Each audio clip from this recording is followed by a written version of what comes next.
மகளிர் அணி சகோதரிகளை இயக்கத்தினுடைய முன்னோடிகள உங்கள் அனைவருக்கும் திருவள்ளூர் கிழக்கு மாவட்டத்தின் சார்பில் என்னுடைய முதற்கரும் வணக்கத்தை தெரிவித்துக் கொண்டு இன்றைக்கு நம்முடைய சோழவரம் வடக்கு ஒன்றியத்தில் சிறப்பாக ஏற்பாடு செய்து 4 ஆண்டு சாதனை பொதுக்கூட்டத்தை ஏற்பாடு செய்து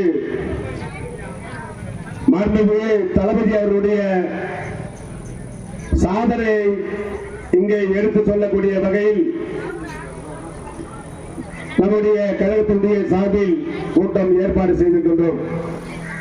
மாண்புமிகு அந்த தளபதி அவர்கள் ஆட்சி பொறுப்பேற்று இன்றைக்கு 4 ஆண்டு காலமாக 5 ஆண்டு தொடங்குகிறது.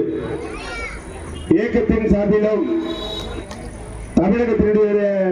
முதல்வரின் சார்பிலும் பல்வேறு திட்டங்களை தீட்டி நாட்டு மக்களுக்கு பயன்பெறக்கூடிய வகையில் இன்றைக்கு நம்முடைய கழகத்தின் சார்பிலும்